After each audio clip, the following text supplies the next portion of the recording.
I attempt to spend time every month finding the balance between my experiences and meaning, to witness the rhythms within my life, and to be conscious of my reflections. I've had revelations aplenty, and I've had insights galore.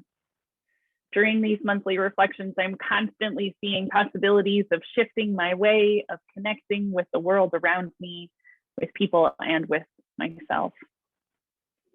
But often, unless I have been very clear about how I will make that shift, or if I have had a revelation that becomes public, something that I share with Adam, or maybe my best friend or a family member, I often end up forgetting about those precious moments when the nexus of my body and the seat of my soul become one. Having tangible reminders are necessary to bring about change within ourselves. Witnessing shifts and writing them down in a notebook can help, but not always in the profound ways we need them to.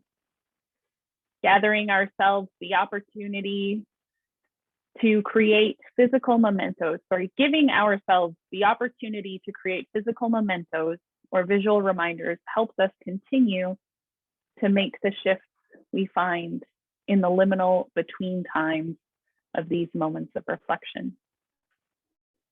Today, Lindsay and I wanted to offer you the space to create a ritual that will allow us to reconnect with the earth, that will allow us to reconnect to our faith community and to this season, this time of balance as we move forward in the turning of the year. Hopefully you remembered that our announcement last week and in the newsletter asked you to bring some dirt and a packet of seeds to our service today. You have a moment to go and grab those if you need to. I have a coconut husk pod with me that I will plan to plant some beans and squash into, all of which will make it outside into the parsonage's front lawn sometime later this season. Perhaps you have some wildflower seeds or tomatoes or onion, eggplant, peppers, sunflowers. I think Wayne has sunflowers. No matter what kind of seed you have, we will first need to focus on our soil. So I suggest that you grab your vessel, fill it up with soil. Maybe it's a cup, a toilet paper tube, an egg carton or an eggshell, I think I heard. And fill it with the soil that you have. This soil is earth, nourishing our seeds and our life.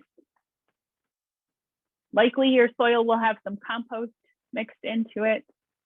Helpful because what is dead is still part of our world and nourishes new life, much like Persephone. Nothing can live without all that came before it, without being part of the cycle of life. In this way, the legacy of the past comes into today to nourish our dreams and our future. Once you have filled up your cup with soil, you will make a hole for your seed. My little coconut husks already have a hole in the center. The hole that you need to make depends on the size of your seed. A good rule of thumb is that you want your hole to be twice as big as your seed. We must create safe places, containers to honor the dark work that we each must do, to grieve, to hope, to connect. This hole represents what holds us. We know that we must grow out of it, and we need this place. Take a seed and place it in the hole. But before you cover that hole up, place a second seed next to the first. This is because we cannot do our work alone. None of us can. We're all in this together.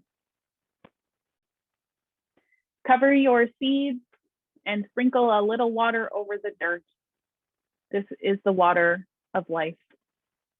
While you are pouring a little amount of water on your planted seed, I invite you to think of all of the blessings water brings to your life, the sacredness of water and water justice as you do this. For water is life. I hope that you keep these plants on a windowsill or perhaps near a sun lamp, because sun too is necessary for seeds and for us. The energy that seeds need to break through hard shells and through tough exteriors comes from the sun. And we too require that light, that sunlight, in order to make it through the hard days of winter. And when you can, put them outside in the coming weeks and months, either in your own yard, or perhaps we shall gather outside around the church building and plant them together soon.